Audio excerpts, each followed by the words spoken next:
సాహస వీరుడు సాగర కన్య సినిమాలో లాగా ఇలాగ డైరెక్ట్ సముద్రంలోకి దూకేసి చేపలకి మేతేస్తున్నారు. ఆ మేత కూడా ఏంటి తెలుసా, చిన్న చిన్న ఫిషెస్ అనమాట. ఆయన అలా చేపలు పెడుతుంటే ఇవి మంచిగా పట్టుకొని తినేస్తున్నాయి. చూసారు కదా ఎంత క్యూట్గా ఉందో. అండ్ లైవ్లో ఇది ఎక్స్పీరియన్స్ చేస్తుంటే నెక్స్ట్ లెవెల్లో ఉంది. అండర్ వాటర్ వరల్డ్ అనమాట. ఈ టనల్ లోపల నుంచి మనం ఇలా నడుచుకుంటూ వెళ్ళచ్చు. ఇలా డిఫరెంట్ టనల్స్ ఉంటాయి based on size of the fishes అన్నమాట. సో మనం వాటర్ పెద్ద అక్వేరియం లోపల నుంచి నడవచ్చు. అండ్ ఇక్కడ డిఫరెంట్ స్నేక్స్ ఉంటాయి. ఆ స్నేక్స్తో మనం ఆడుకోవచ్చు, ఫొటోస్ కూడా దిగచ్చు. సో ఎక్కడ ఏంటి ఎలాగా అనే డీటెయిల్స్లోకి వెళ్ళిపోయే ముందు ఈ ఛానల్ని సబ్స్క్రైబ్ చేసుకోవడం మర్చిపోకండి. అండ్ ఈ వీడియోని లాస్ట్ వరకు చూడండి. సో ఇలాంటి అమేజింగ్ కంటెంట్ అండ్ వీడియోస్ ఇంకా ట్రావెల్ వ్లాగ్స్తో మీ ముందుకి ప్రతి వారం వీడియోస్ వస్తూనే ఉంటాయి. సో మిస్ అవ్వకుండా ఉండడానికి బెల్ ఐకాన్ కూడా క్లిక్ చేసుకోండి. సో ఇది ఎక్కడ ఉంది అని అంటే పటాయాలో అండర్ వాటర్ వరల్డ్ అనమాట. సో ఫస్ట్ టికెట్ ఆన్లైన్లో బుక్ చేసేసుకోవడం బెటర్. డైరెక్ట్గా వెళ్తే ప్రైస్ చాలా ఎక్కువ ఉంటుంది. సో ఆన్లైన్లో బుక్ చేసుకున్న టికెట్ని కౌంటర్లోకి వెళ్ళి రీడీమ్ చేసుకోవచ్చు అనమాట. రీడీమ్ చేసుకున్న తర్వాత వాళ్ళు మనల్ని లోపలికి పంపిస్తారు. సో ఎంట్రన్స్ అంతా ఇలాగా మొత్తం ఒక సీ వరల్డ్ లాగా ఉంటుందన్నమాట. అంటే different fishes, crocodiles, star fishes, పాములు అన్నీ ఉంటాయన్నమాట. సో మనము అవన్నీ మెల్లగా చూసుకుంటూ లోపలికి వెళ్ళచ్చు. సో ఇది మొత్తం ఎంట్రన్సే అనమాట. సో చూసారు కదా, ఎంట్రన్స్ మొత్తం ఒక పెద్ద అక్వేరియం అండ్ మౌంటైన్స్, దాని పక్కన వాటర్ ఫ్లో అవుతుంటే దాంట్లో ఫిషెస్, ఇంకా టార్టాయిసెస్, ఇలా డిఫరెంట్గా ఉన్నాయి. సో ఇక్కడ మంచి పిక్చర్స్ క్యూ అండ్ మంచి పిక్చర్స్ క్లిక్ చేసుకోవడానికి చాలా మంచి ప్లేస్. తర్వాత మనము ఇక్కడ డిఫరెంట్ టనల్స్ ఉంటాయన్నమాట. ఆ టనల్స్లో ఒక్కొక్కటిగా మనము దాని లోపలికి వెళ్ళచ్చు. అండ్ ఇక్కడ ప్రతిరోజు ఒక పర్టికులర్ టైంకి ఫీడింగ్ యాక్టివిటీ అనేది జరుగుతుంది. అంటే ఒక మనిషి అక్వేరియం లోపలికి వెళ్ళిపోయి ఫిషెస్కి ఫీడింగ్ చేస్తారనమాట. సో అలాంటి అమేజింగ్ ఎక్స్పీరియన్స్ని మనం చూడాలి అని అంటే సో మన జర్నీ అనేది స్టార్ట్ చేసేద్దాం. సో లోపలికి వెళ్తుంటే ప్రతి దగ్గర ఇలా ఎక్కడ పడితే అక్కడ డిఫరెంట్ సైజెస్లో అక్వేరియంస్ పెట్టేసి ఫిషెస్ అనేవి ఉంటాయి. సో మనం ఫస్ట్ టనల్లోకి వెళ్తున్నాము. ఇది ఎంట్రీ అనమాట. సో ఇక్కడ చూసారు కదా, ఫీడింగ్ షో డీటెయిల్స్ అన్నీ ఎంట్రన్స్లోనే వేసారు, ఏ టైంకి ఉంది ఏంటి అనేది. సో మేము వెళ్ళింది మండే రోజు అనమాట. ఆ రోజు 3 o'clockకి ఫీడింగ్ షో ఉంది అని చెప్పారు. సో చాలా ఎగ్జైటెడ్గా ఉండే. సో మెల్లగా స్టార్ట్ చేస్తున్నాము ఒక్కొక్కటి. సో ఈ అండర్ గ్రౌండ్ వరల్డ్ లాగా ఉంది కదా, మొత్తము స్టోన్ లాగా. దీని లోపల ఏంటంటే అక్వేరియం ఉంటుంది. ఇది బయట వీళ్ళలాగా డిస్ప్లే చేశారు కానీ మధ్యలో హోల్స్ ఉన్నాయి చూడండి. ఇదంతా అక్వేరియంలో మనం చూడొచ్చు అనమాట. ఇది మొత్తం ఒక జెయింట్ అక్వేరియం. సో దీంట్లో different kinds of species like kite fishes, jelly fishes, star fishes, పెద్ద షార్క్స్ అలాంటివి కూడా ఉన్నాయన్నమాట. సో మనం ఇంట్లో చిన్న అక్వేరియం పెట్టుకొనే మనం ఎంత బాగా మురిసిపోతామో, అలాంటిది ఇంత పెద్ద అక్వేరియంలో ఇన్ని ఫిషెస్ ఒకేసారి చూస్తుంటే ఆ ఎక్స్పీరియన్స్ అనేది చాలా అమేజింగ్ ఉంది. సో నేను మీకు ఇచ్చే పెద్ద టిప్ ఏంటి అంటే ముందే బుక్ చేసుకోండి టికెట్స్. క్లూక్ అనే యాప్లో నేను ఆ డీటెయిల్స్ అన్ని డిస్క్రిప్షన్లో ఇస్తాను. సో అక్కడ మనకి తక్కువ పడుతుంది అనమాట.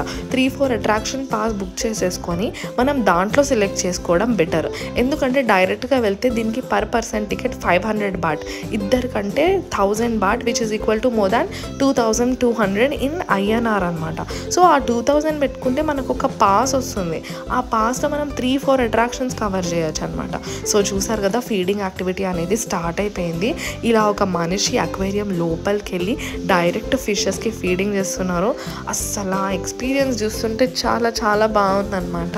సో పెద్ద ఫిషెస్కి చిన్న ఫిషెస్ని మేతలాగా వేస్తున్నారు. ఒక బకెట్లో తీసుకొని వచ్చారు ఫిష్. ఆ పెద్ద ఫిష్ మోషన్ని బట్టి చిన్న ఫిషెస్ని వాటి లోపల పెట్టేస్తున్నారు అనమాట, నోట్లో డైరెక్ట్గా. సో అవి ఏంటంటే మంచిగా తినేసి ఒక రౌండ్ వేసుకొచ్చి మళ్ళీ వచ్చి తింటున్నాయి అనమాట. చూడడానికి అసలు ఐ ఫీస్ట్ లాగా ఉంది. ఈ షో మాత్రం అసలు మిస్ అవ్వకండి. సో ప్రతిరోజు డిఫరెంట్ టైమింగ్స్లో ఉంటాయి. సో ఆ డీటెయిల్స్ అన్నీ నేను మీకు డిస్క్రిప్షన్లో ప్రొవైడ్ చేస్తాను. సో కంపల్సరీ పటాయాకి వెళ్ళినప్పుడు tiger park and under water world floating market, ఈ 3 ఒక రోజు ప్లాన్ చేసుకోండి. ఒకటే వేలో ఉంటాయన్నమాట. సో మీరు ఫాస్ట్గా కవర్ చేసినట్టు ఉంటుంది, ప్రశాంతంగా చూసుకోవచ్చు అండ్ ఎక్కువ ప్లేసెస్ కవర్ అవుతాయి అన్నమాట.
సో ఇలాగా మనం మొత్తం కంప్లీట్ చేసుకునేసరికి టూర్ అంతా ఒక 2.5-3 hours పడుతుందన్నమాట ప్రశాంతంగా. ఇలా 4-5 టనల్స్ అనేవి ఉంటాయి, ఒక్కొక్కటి మనం కవర్ చేసుకోవచ్చు అనమాట. తర్వాత ఇందాక చూసాం కదా, ఈ స్నేక్ అనేది మనం మెడలో వేసుకుని డిఫరెంట్ పిక్చర్స్ దిగచ్చు. సో దానికోసం మనం 200 baht అనేది కట్టాలి. సో అక్కడ మనం వాళ్ళకి ఇచ్చేస్తే వాళ్ళు మనకి పిక్చర్స్ అవి క్లిక్ చేసి అక్కడికక్కడే ఇన్స్టాంట్లో ఇచ్చేస్తారనమాట. సో ఇలాంటి అమేజింగ్ ఎక్స్పీరియన్స్ మీరు కూడా చేయాలి అని అనుకుంటే పటాయా వెళ్ళినప్పుడు అస్సలు మిస్ అవ్వకండి. ఇంకా ఇలాంటి అమేజింగ్ ప్లేసెస్ చాలా ఉన్నాయి. సో అవన్నీ ఎలా వెళ్ళాలి, ఆ డీటెయిల్స్ అన్నీ తెలుసుకోవాలంటే మా థాయిలాండ్ ప్లేలిస్ట్లో ఉన్న వీడియోస్ అన్నీ చూడండి. మీకు రైడ్ ఫ్రమ్ ఇండియా నుంచి థాయిలాండ్ ఎలా వెళ్ళాలి, ఎంత బడ్జెట్లో వెళ్ళొచ్చు, ఎంత మనం సేవ్ చేసుకోవచ్చు, ఏ హోటల్లో దిగాలి అనేవి క్లియర్గా మెన్షన్ చేశాను. So don't forget to subscribe to Pratyas world.